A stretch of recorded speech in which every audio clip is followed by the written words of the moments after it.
Aren't you a little young to be traveling alone? Aren't you a little old to be wearing braces? You know, the way those kids were picking on you today in school, you really have got to stand up for yourself. Stewie, it's not so easy. What would you say if I said, "Hey there, shorty"? I'd say have another donut, you albino gorilla. Stewie Griffin, the diabolical genius from Family Guy, is known for his razor-sharp wit and savage insults. Whether he's targeting his dim-witted brother Chris, his long-suffering mother Lois, or even random strangers, Stewie's cutting remarks are legendary. Today, we will be counting down 7 of his most brutal, hilarious, and unforgettable takedowns. Number 7. Funny Waiter. In typical Family Guy fashion, Chris's trip to space camp somehow results in the entire Griffin family getting launched into space. Oh, this is amazing, Chris. Look at this, Lois. A week ago, we call him stupid, and now he's giving tours of the space shuttle. Negative reinforcement. That's the key. Right, stupid? Oh, I'll do... I don't believe it. Are we really stuck in space? Oh, God, what if we have to live up here for the rest of our lives?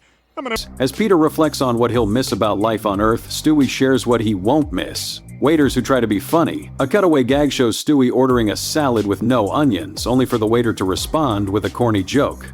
Yes, I'd like the chopped salad, please, and could I get no onions on that? I've got a few connections in the back. I'll see what I can do. Unamused, Stewie threatens the man's livelihood if he dares to include onions in his meal. Yeah, that's funny. If there's one onion on that salad, you can forget the $1.80 tip you need to live. While we can understand Stewie's frustration, his harsh remarks might just make the waiter inclined to replace those onions with something far less appetizing.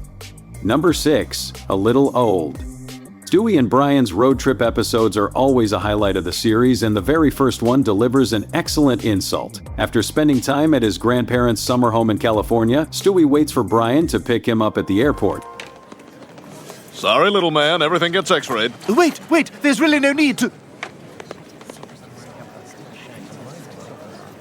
On the good ship, lollipop, it's a sweet trip to the candy shop. However, Brian gets sidetracked at the bar, leaving Stewie alone.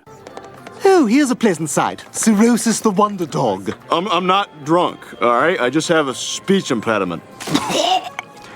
And a stomach virus.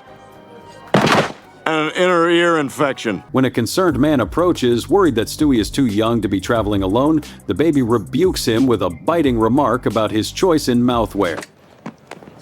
Aren't you a little young to be traveling alone? Aren't you a little old to be wearing braces? The lesson? Don't talk to strangers, kids. And adults? Don't talk to Stewie. Number 5. Lies. When Lois attempts to wean Stewie off breast milk, it naturally leads to disastrous results. Guess you're hungry. Honey, not so rough this time. Mommy's very sore. And by the way, let's be clear, I only like you as a friend. In his desperation, he uses a swing at the park to launch himself at a breastfeeding woman, knocking her child out of the way to take their place. 1, 2, 3! Oh! Help! Somebody get this baby off me! Stewie! Although Stewie is quickly pulled off her, he doesn't leave without a parting shot, declaring that her breast implants are not boobs, they're lies. I'm so sorry. By the way, you call those cheap implants boobs? Those aren't boobs. They're lies! If an infant can tell the difference, you know you haven't gotten your money's worth. Number 4. Accept it. A trip to Canada for Peter and the boys takes a turn when Peter's antics cause a plane crash. I'm the man on the wing. Peter, how the hell'd you get out there? Are you crazy? Get back in here, Peter! Separated from Quagmire and Joe, Peter is left to survive in the wild for months, eventually becoming feral. What the hell? Looks like he's become some kind of feral beast. Oh my God!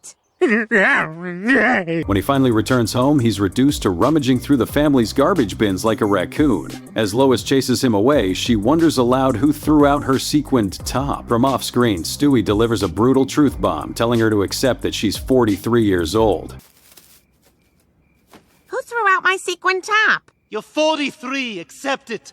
Number 3. Brian's novel.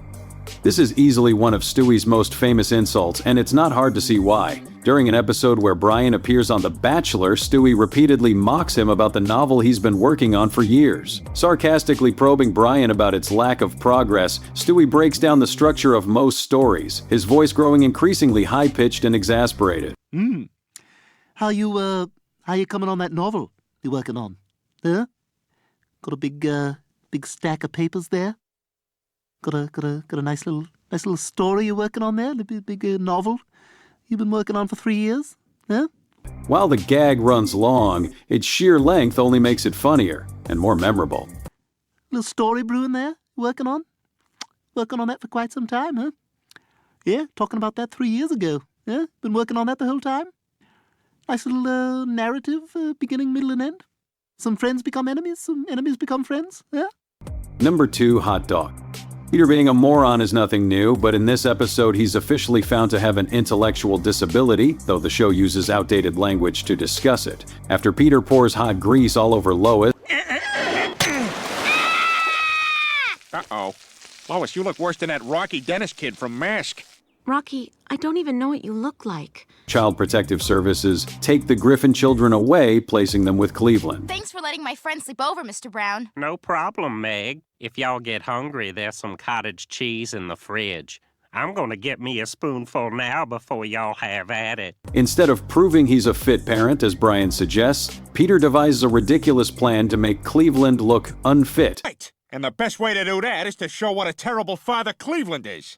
This plan is so perfect, it's retarded. By inviting 7 sex workers to his house. As Cleveland and Child Services protest, Stewie takes a moment to deliver a downright vicious jab at one of the older ladies of the night. That Cleveland's not fit to be a parent. So, tell me, is there any tread left on the tires at all? Or at this point, would it be like throwing a hot dog down a hallway?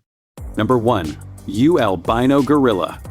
Chris Griffin isn't exactly the sharpest tool in the shed. Only Peter, on a bad day, comes close to his level of dopiness. Hey, fat ass. Your boobs are bigger than your sister's. Oh, yeah? Well, you have a sister as well.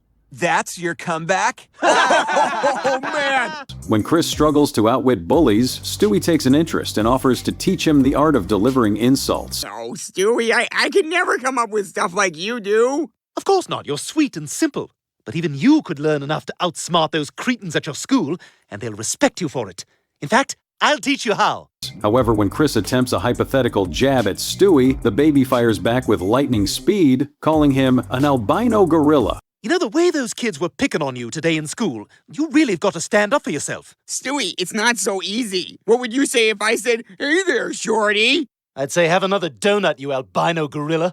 And telling him to have another donut. Even in hypothetical scenarios, Stewie doesn't hold back. Thanks for watching. Don't forget to like and subscribe to our channel for more Family Guy content.